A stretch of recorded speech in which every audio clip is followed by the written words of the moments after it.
নমস্কার বন্ধুরা, মমস টাচের পক্ষ থেকে আমার সকল বন্ধুদের জানাই শুভ শারদীয়ার অনেক অনেক শুভেচ্ছা ও অভিনন্দন। মায়ের কাছে প্রার্থনা করি আপনারা সবাই যেন সুস্থ থাকুন, ভালো থাকুন। আমাদের বাঙালিদের কাছে দুর্গা পুজো মানেই হলো অনেক আড্ডা আর সাথে খাওয়া দাওয়া। আজকে আমি অতি সহজ পদ্ধতিতে কিভাবে রেস্টুরেন্ট স্টাইল শাহী পনির বাড়িতেই তৈরি করে নিতে পারবেন সেটাই দেখাবো। চলুন দেখে নিই তাহলে কিভাবে রেসিপিটি তৈরি করবেন। শাহী পনির বানানোর জন্য একটা মশলা তৈরি করে নিতে হবে। প্রথমে গ্যাসের ফ্লেমটা লোতে রেখে খুব অল্প পরিমাণে কড়াইতে বাটার দিয়েছি। বাটারটা মেল্ট হয়ে গেলে এর মধ্যে কিছু গোটা গরম মশলা দিয়ে দিচ্ছি। এখানে আছে খুব অল্প পরিমাণে শাহি জিরে, 8-10টা গোটা গোলমরিচ, 4টে এলাচ, 2টো লবঙ্গ, 2টো দারচিনি স্টিক আর একটা তেজপাতা দিয়ে দিলাম। দিয়ে হালকা করে নেড়ে নিচ্ছি। এবার এর মধ্যে 2টো বড় সাইজের পেঁয়াজ দেখুন এইভাবে কেটে রেখেছি ডুমো ডুমো করে, সেগুলো দিয়ে দিলাম। খুব বেশি কুচি করিনি। আর 8-10টা রসুনের কোয়া রেখেছি আর 4টে ছোট আদার টুকরো রেখেছি। এই সবগুলো একসাথে দিয়ে ভালো করে ভেজে নেব। খেয়াল রাখবেন গ্যাসের ফ্লেমটা যেন লোতেই থাকে, তা নাহলে কিন্তু মশলাগুলো পুড়ে যাবে। দিয়ে খুব ভালো করে ভেজে নিচ্ছি। এবার আমি এর মধ্যে 4টে বড় সাইজের টমেটো দেখুন এইভাবে বড় বড় টুকরো করে কেটে রেখেছি, সেগুলো দিয়ে দিলাম। এখানে একটা টিপস দিই আপনাদের, যখনই কোনো রেস্টুরেন্ট স্টাইল এরকম গ্রেভি জাতীয় কোনো রান্না করবেন, শাহী পনির বা বাটার পনির, বাটার চিকেন, তখন কিন্তু রেশিওটা মনে রাখবেন মশলার 2টো পেঁয়াজ যদি হয় তাহলে 4টে টমেটো দিতে হবে। এই রেশিওটা মনে রাখলে কিন্তু খুব ভালো রান্নার স্বাদ হয়। এর মধ্যে 15টা কাজু দিয়ে দিলাম। কাজুর পরিমাণটা আপনারা কম বেশি নিতে পারেন, অসুবিধা নেই। দিয়ে খুব ভালো করে মশলাটাকে এবারে ভেজে নিচ্ছি।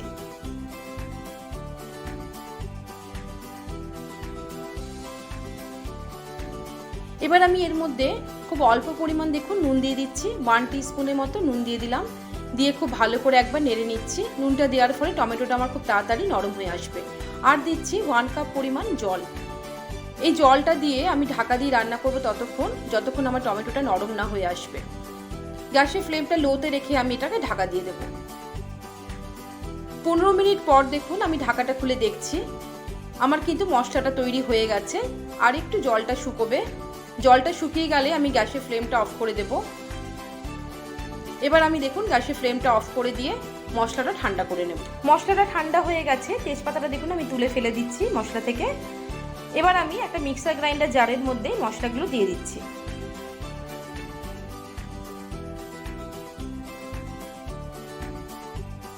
এর মধ্যে 1/3 কাপ টক দই দিয়ে খুব ভালো করে মিক্সিতে পিষে নেব।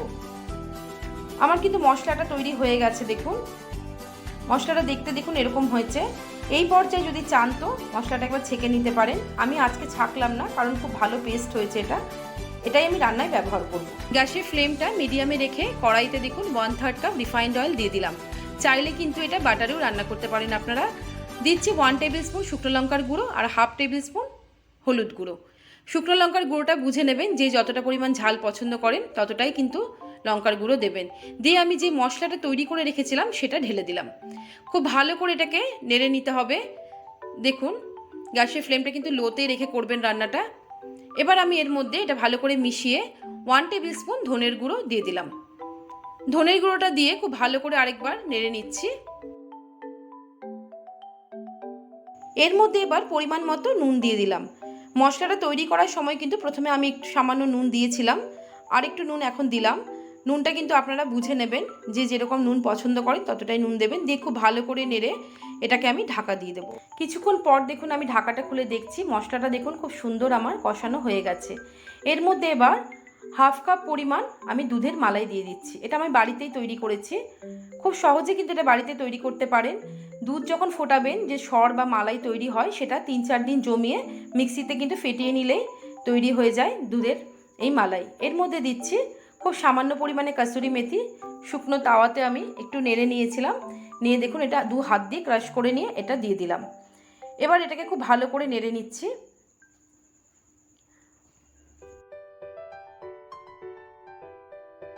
তিনশো গ্রাম পনির আমি দেখুন এরকম টুকরো করে কেটে রেখেছি, সেগুলো দিয়ে দিলাম। দিয়ে এবার মশলার সাথে পনিরগুলোকে খুব ভালো করে মিশিয়ে নেব।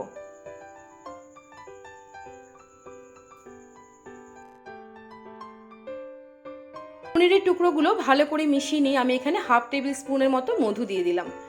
আপনারা চাইলে মধুর পরিবর্তে চিনিও দিতে পারেন।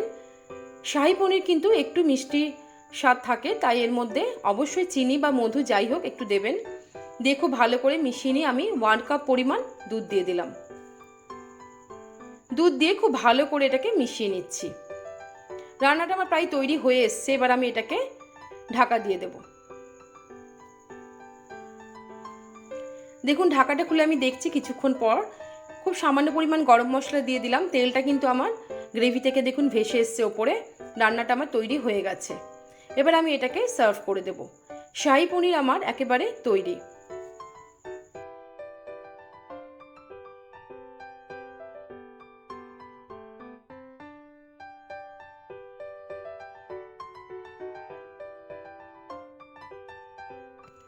তাহলে বন্ধুরা দেখলেন তো কত সহজে একটা রেস্টুরেন্ট স্টাইল ডিশ কিন্তু বাড়ির রান্নাঘরেই আমরা তৈরি করে নিতে পারি।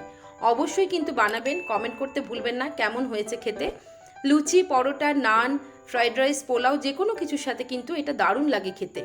আপনারা সুস্থ থাকবেন, সবাই খুব পুজোয় আনন্দ করুন, ভালো থাকুন, সবাইকে ভালো রাখুন। নমস্কার।